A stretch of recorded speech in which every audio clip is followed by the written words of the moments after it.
Hi guys, welcome back to another week of Devos. It was great to hear from Matt last week as he explored some of those emotions that we may be going through throughout being in lockdown through this COVID-19 situation. And just how God can work through us in that and can use that to just stir some stuff in our hearts and just transform us like he does. But this week we're going to be going back to those practices or themes that the early church seemed to adopt. We've already looked at the themes of worship, prayer, fellowship, but this week we're going to be looking at the breaking of bread, which they devoted themselves to, or communion as it's more commonly known. And maybe if you're over familiar with that, if you've been in church for a while, it may seem quite a regular thing just to take the bread and the wine. But maybe if you're not if you're not a Christian, it can be quite a weird concept. A group of people eating the flesh and drinking the blood ceremonially of this person who they worship. It's quite a strange situation if you're not a Christian, and in any other context you'd probably be locked up for it. So hopefully this week we're going to be exploring some of the symbolism behind that. But today what I really want to be looking at is the crux, the core of what the breaking of bread is about. And to do that we have to look at the Last Supper, don't we? It's where Jesus took his 12 disciples into that room. If you know the picture, they're all sitting on the one side of the table. That's the image that we want in our heads. And they were there to celebrate the Passover.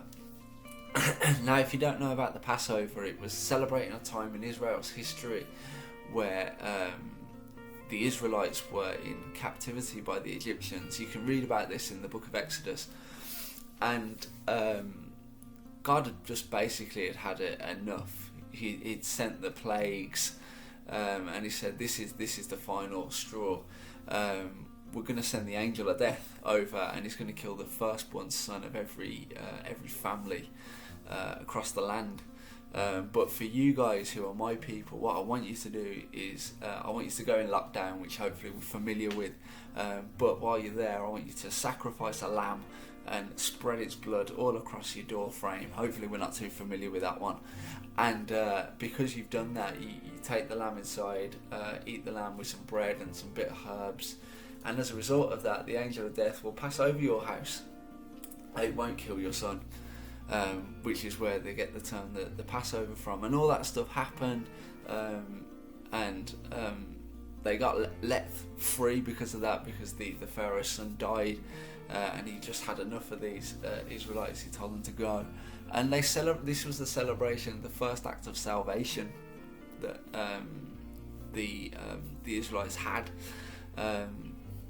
and this is what they were celebrating in this upper room.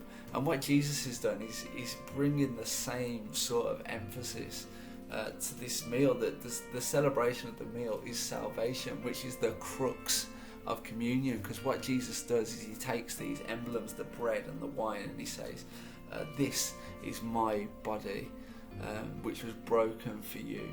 This is my blood, which was shed for you." And you share it together. Do this in remembrance of me, because what I'm about to do is an act of salvation. And so that's it for today.